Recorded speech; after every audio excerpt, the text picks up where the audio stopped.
How's it going, y'all? Gabriel here with Miss Judy Salsa, back for episode 3. If you recall, episode 3 is all about the legalese, all the paperwork, all the things that feel like insurmountable barriers to you carrying out your dream of having your salsa be purchased by others. Before I begin, there's a couple of things. One, I'm going to give you the same advice my mom once gave me back in my early 20s. She said 3 things: have faith, have persistence, and have perseverance. The second thing is head over to our website. We've created a document that is several pages long that we created to accompany this episode. Check out that document on our website, missjudysalsa.com. Go to the downloads tab and you're going to see this document. It's all geared towards helping you. Okay. So now that we have that out of the way, this is all about sharing our journey with some other information that we are hoping is helpful to you. Okay. So that's our disclaimer. Don't drag us down if you decide to cut corners somewhere and end up getting in trouble, please. Okay, so this first section is all about the cottage law. I'm going to encourage you to familiarize yourself with the cottage laws that are available in your state. Here in the state of Massachusetts, the cottage law is very clear. Salsa does not fall under the umbrella of a cottage law. And so you are not permitted to make your salsa in your home kitchen for retail or wholesale. Now, if you want to make salsa for your friends, that's one thing, but the moment you start charging for it, you can run into some pretty serious problems. So here in Massachusetts, some of the things that are covered under the cottage law are things like jams, jellies, candies, dry goods, small snack foods. Those are some of the examples. And again, if you go to that document, you're going to get a lot more information.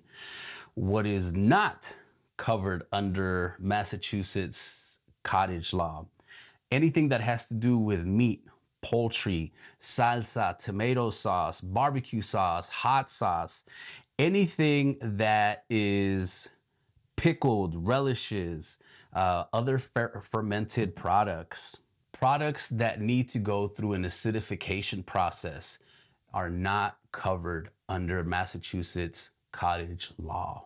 So this is one of my beefs with particularly the state of Massachusetts.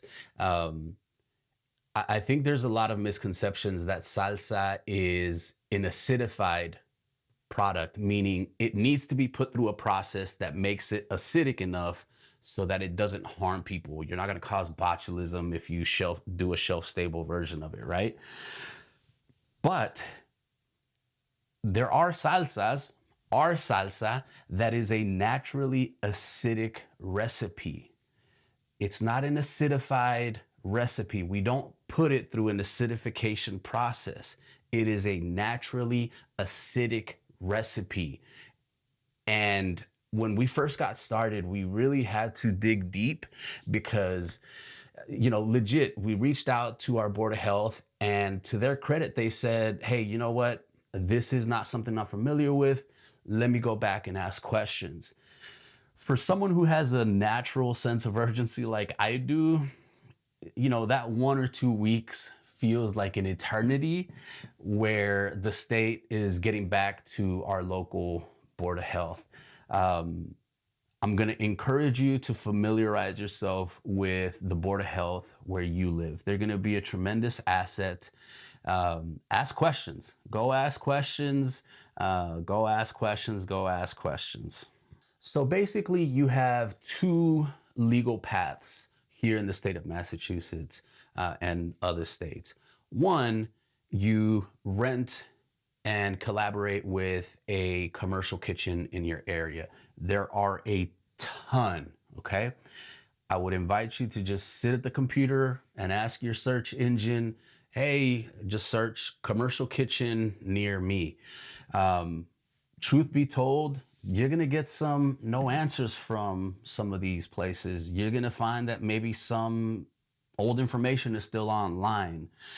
Here in the state of Massachusetts, we encountered some of that, but lucky for us, we actually have a commercial kitchen here in the town of Winchendon that has been a tremendous asset in helping us get our product up and running. So that's the first option. The second option is you go straight to wholesale and you could partner with a co-packer. All right, we're going to talk a little bit more about that later, but the first option, this is a really good option if you want to get started a little quicker. You want to have direct to consumer sales, so things like farmers markets, pop-up events, festivals. So this is a really good option because it tends to be just a little bit quicker. In our experience in talking with co-packers, and especially folks where we would be covered under their wholesale license, the process was a little more structured and took a little bit longer to complete. So there's a couple of things that we're going to recommend if you do decide to go the route of a commercial kitchen. I've already mentioned, sit with your favorite search engine and look up, shared kitchen space, that kind of thing. Here in Massachusetts, there's some really good resources that you're going to find from local colleges and universities. So definitely check those out, especially programs or universities that have programs centered around agriculture and culinary studies. That would be very helpful.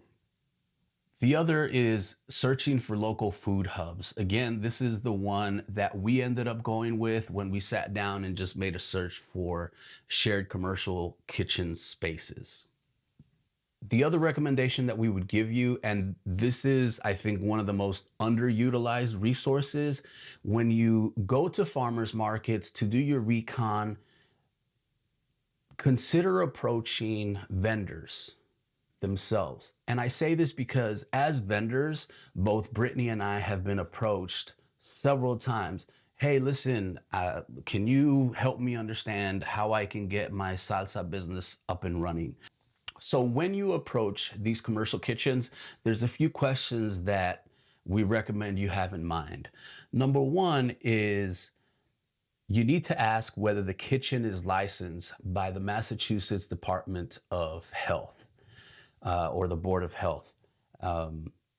Just like we have had to go through the licensing and permitting process, the commercial kitchen itself needs to go through their permitting process. So don't forget to ask that vital question. Another question you're going to want to ask is what type of products are permitted to be produced here or not? That's a very important consideration because while our recipes, we know, don't have any of the major food allergens, we cannot say that, hey, this is a gluten-free product. Why? Because we work out of a shared commercial kitchen space, which means there's going to be people in there from time to time who may or may not use gluten. I don't want to lie to people and make them feel like, yeah, this is a gluten-free product. So there's important considerations in why you should ask this important question. Another question that you need to ask is what sort of permits and certifications are needed? I'll give you a specific example. With our situation, they required the ServSafe certification. Now, if we didn't have the ServSafe certification, someone from the staff would need to be present at all times to supervise. The caveat with that is you are charged a little bit more for your presence because they're requiring someone who is ServSafe certified to be around when you're making your salsa. Having said that, I would recommend that you sit down and just straight up study to have your ServSafe certification, and don't just go for the first step. Go straight up to the manager one. Beyond it being really helpful when it comes time for your other licensing and permitting, especially around wholesale, it's just really good information to have. And no lie, it's actually impacted the way that we work around our own kitchen here at home. Brittany actually last week asked me, she's like, hey, so have you found that being Surf Safe certified has impacted the way that you behave here in the kitchen? And I said, yeah, actually, this and this kind of bothers me. Um, I'm from Mexico. I've shared that before, where we'll leave the milk out however long.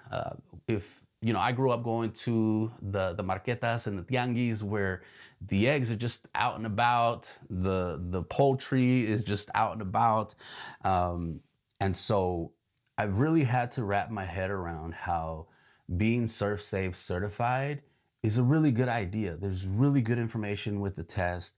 It's not the easiest test, but it's also not like otherworldly. I studied for quite some time because it's my world, it's my business, and I wanted to be able to pass it the first time around.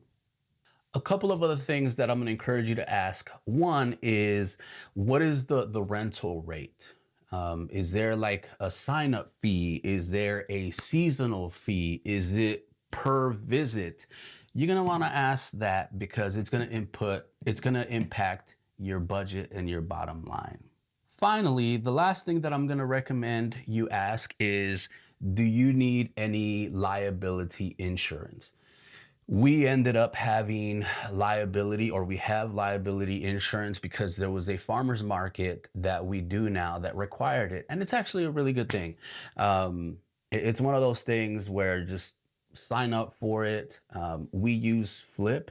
I'm not recommending them for you. Find what works best for you. We just found Flip to work for us thus far. Now let's dive into the second option. So let's say you don't want to go with a commercial kitchen, a shared kitchen space that you find locally, and you want to go to wholesale. So there's a few considerations, such as your recipe needs to be standardized. It needs to be consistent. We talked about this in the previous episode. You're gonna want to be able to test your product. So for us, we partnered with a lab early in the process because we knew that once we hit a certain level, we wanted to go ahead and explore wholesale licensing. So if you know that that's even a remote possibility, partner with a lab. We partnered with Trelfa Labs here in Massachusetts, and they've been great. The person who runs the lab has been an absolute gem of a resource. I email him from time to time. We speak on the phone from time to time. He has been one of the most knowledgeable people in this entire process for us. So you're gonna wanna be able to test your product, specifically the pH level. Make sure that it fits within certain parameters. For us, we test every batch that we make. We wanna make sure that people are safe when they have our delicious salsa. If you are going to go through the wholesale licensing process on your own, I would caution you, like, here's your little flag letting you know, hey, it's an overwhelming process. At least it was for us. It was a lengthy process. I hope that your process ends up being better, not because ours was bad, but just because it really was overwhelming. There was days where I would lock myself in my office and just clickety clack, work away, back off, let it breathe, and then come back. During that entire process, there was a ton of people that I reached out to. I reached out to other co-packers in the area. I reached out to other commercial kitchens. I reached out to other makers across the country. I reached out to local businesses that were a really good support system. If nothing else, just to be able to vent with somebody who has gone through the process, to remind me of those three things: having faith, having persistence, having perseverance. Because at times it really felt so daunting that I didn't know that it was going to happen. So sit, breathe, go back to it, work on it. It's not going to be a quick process. Okay, let's move on to section 3. This is all about your local Board of Health. Now, here in Massachusetts, we have well over 300 different cities and towns, and each one has its own local Board of Health. This is actually one of my pet peeves here in this state, because I went through all this entire process to get up and running, be legalized, right? Have my permits, I have my SurfSafe certification, I got everything. And then I want to sign up for an event in the South Shore. Surprise, you need to get a day permit from that Board of Health to function for the day that your event's going to be happening. This is why it feels like this state is just not small business friendly. It's really not. I have this conversation with other vendors regularly, and I have yet to come across a single vendor at a farmer's market, at a pop-up event, who will challenge me or who will push back and say, nah, you know what? Mass is small business friendly. You can't tell me you're small business friendly when you're charging me $90 just to show up and try to sell my salsa. That means that I'm already so far behind. We're not talking about gas. We're not talking about the entrance for events. Right now, I feel like things are going off the rails in response to the general economy. If you find events that are charging $20, $30 to get in, they're starting to be less and less common. And what you're seeing a lot more of are events that are $50, $60, $70. There's multi-day events in the hundreds of dollars. Some are thousands of dollars. And we're just not there yet. It just doesn't make any good business sense. But I digress. This is all about your local Board of Health. There's a few things that I'm going to suggest for navigating your local Board of Health. And a bunch of these are questions. I'm going to encourage you to ask if your local Board of Health issues permits for cottage food operations. This matters because some entities do not. That can directly affect your operation. The second one is, what permits do I need to function at a farmer's market? That's a really important question. I know that when we got started, I asked different people and I got different responses. So I went straight to our Board of Health, and there was a couple of other people that I was able to rely on for good information. Another question that you're going to want to ask is, what type of safety training is necessary? So this is where being SurfSafe certified would greatly help. Even if they don't require it, again, just do it from the jump. Trust me on that one. You're going to appreciate later on. Another important question that you want to consider asking is, what are the labeling requirements for the product that you're creating? For us, again, going back even to the wholesale licensing process, the cottage food laws, there's a lot of overlap in terms of what information is necessary. In fact, for our unique, journey, at least right now in the moment, I can't remember where there was some information that was unnecessary and the other, or vice versa. They might have been exact replicas of one another in terms of what was necessary to have on our label here with our jars. Another question that you want to ask is the cost of permitting, and then how regularly you need to update and pay for that. One of the biggest pieces of advice that I would give you based on our unique experience is, emails are great.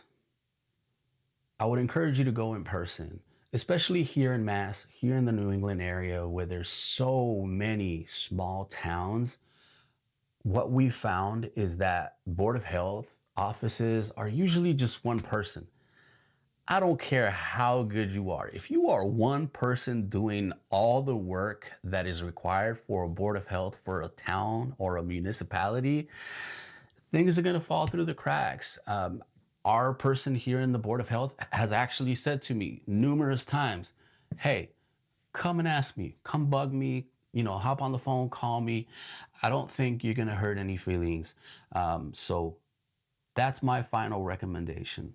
Go, introduce yourself, make yourself known, and ask away. They're there to help you. All right, so let's go ahead and get into the labeling requirements here in Mass. You're gonna find if you live outside of Mass, there's a ton of overlap between some of this and what you'll experience in your own state, in your own unique situation. Okay, so the first is a product name. You're gonna need your product name.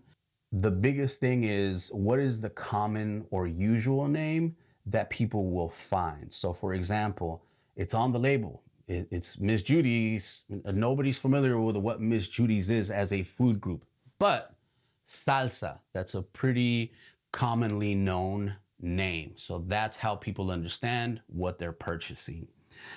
The other is having an ingredient list. This is super important because you want to make sure that people don't get ingredients that are allergic to. You don't want to make anybody sick. As delicious as our salsa is, there's folks who can't have it because they're allergic to onion, or they are allergic to peppers.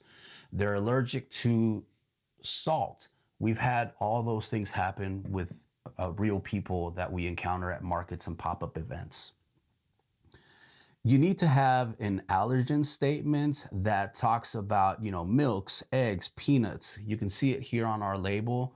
We have a specific statement that talks about allergens. You need to have the net weight and volume. This is the quantity of the product in the container. You're gonna need the producer name and address. So for us, here you can see it. You can see where it's produced. You can see where it's made. This next one is a big one. You're gonna see made in the home kitchen. You're not gonna see it here on our label because it is not produced in our home kitchen, as much as I would love to. The last one is having the facility information specifically for wholesale. If you see it here on our label, it's there. Your list of ingredients needs to be in descending order by weight. So here you can see that we list this ingredient because we have more tomatillo. When we go and list the peppers, we list them in order from greatest to least. Now, if you use a prepared ingredient, something like canned tomatoes, you need to list the sub-ingredients. You won't see that here on our label because we don't have any sub-ingredients. We don't put canned tomatillos in our salsa. It is all fresh tomatillos. I will say that in order to have your ingredients list, you don't need to have worked with a lab, even though, like I said earlier, that would be my recommendation. Spend the few $100s that it's gonna cost to partner with a lab so that they can look at your recipe and help you understand, hey, these are the pH levels. For us, when we partnered with Trailfoot Labs, there was entire sheets of paper with an itemized list of this is what we can test for, these are the results for these, so on and so forth. I would encourage you to familiarize yourself with the big 9 allergens, excuse me.